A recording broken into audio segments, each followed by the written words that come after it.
Day 59 still reading भावी पीढ़ी का नवनिर्माण टॉपिक है। अभी भी हम उसी टॉपिक पे हैं, बच्चे घर की पाठशाला में। इसमें बताया गया है कि अभिभावकों को मतलब पेरेंट्स को एक रूटीन बनाना चाहिए बच्चों के लिए।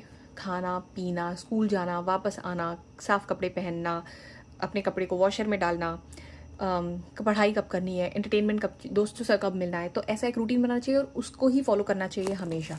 जब बच्चे उस रूटीन में आ रहे हो तब तो पेरेंट्स को ऐसा नहीं करना चाहिए कि अब पढ़ाई छोड़ो, अभी ये काम कर दो, अगर वो बहुत इंपॉर्टेंट काम नहीं है तो उनका वो रूटीन ख़राब नहीं करना चाहिए। पेरेंट्स का खुद का जीवन भी बहुत व्यवस्थित और नियमित होना चाहिए, बच्चे उसी से देखकर सीखेंगे। सारे माता पिता ऐसे कहते हैं कि खाना खा लो वरना चुड़ैल आ जाएगी, ये काम कर लो, पढ़ाई कर लो वरना भूत प्रेत आ जाएंगे। इस तरह के भय बच्चों में नहीं डालना चाहिए। बहुत बार ऐसा देखा गया है कि अधेड़ उम्र के लोग भी जो 50 साल के हो गए फिर भी वो भूत प्रेत जैसे जिन ऐसे लोगों से, ऐसी चीज़ों से डरते हैं।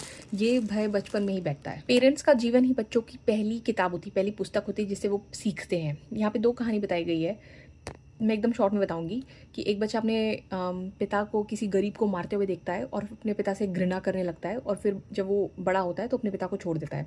दूसरी कहानी में एक बहू होती है जो अपने ससुर को बहुत डांट डपट के रखती है। उस ससुर से कोई गलती हो जाती है तो हर बात पे उन्हें डांट देती है।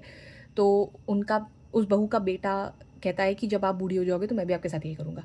तो बेसिकली यहाँ पे ये बताया जा रहा है कि आपके बच्चे आपके व्यवहार से सीखते हैं। माता पिता किया द्वारा व्यवहार, जैसे माली, नौकरानी, डॉक्टर, पड़ोसी, संबंधी, ड्राइवर, ऐसे लोगों से जो माता पिता व्यवहार करते हैं बच्चे वो देख के सीखते हैं। अगर हम बच्चों का व्यवहार उत्तम बनाना चाहते हैं तो पहले हमें अपना व्यवहार उत्तम बनाना चाहिए। ऐसा बताया गया है कि एक बार अगर आपने बच्चा पैदा कर दिया तो अब आपकी सबसे बड़ी जिम्मेदारी है उसका उत्कृष्ट चरित्र निर्माण करना, और बाकी सब काम आपका जिम्मेदारी नहीं है। सबसे बड़ा आपकी ये जिम्मेदारी है कि अपने बच्चे का चरित्र निर्माण बहुत अच्छा हो। बहुत सारे माता पिता होते हैं जो बच्चों को बोर्डिंग स्कूल में डालते थे बहुत छोटे उम्र से, और फिर उन्हें लगता है कि बच्चा हमारे कल्चर का पार्ट नहीं है, बच्चा हमारे कल्चर से अटैच नहीं है, हमारे संबंधियों से अटैच नहीं है, घर आने की इच्छा नहीं होती बच्चे को। क्योंकि आपने बहुत बचपन से उसका दिमाग जब डेवलप हो रहा था तो आपने घर का स्नेह उसे दिया नहीं और वो बोर्डिंग स्कूल में डाल दिया उसे। बच्चों का मस्तिष्क जब तक प्रौढ़ नहीं हो जाता, जब तक बच्चे बहुत दिमाग वाले नहीं बन जाते, तब तक उनको घर में ही रह के उनको घर का, परिवार का स्नेह मिलना चाहिए। बच्चों का चरित्र निर्माण जिस तरीके से माता पिता कर सकते हैं उस तरीके से कोई और बोर्डिंग स्कूल नहीं कर सकता।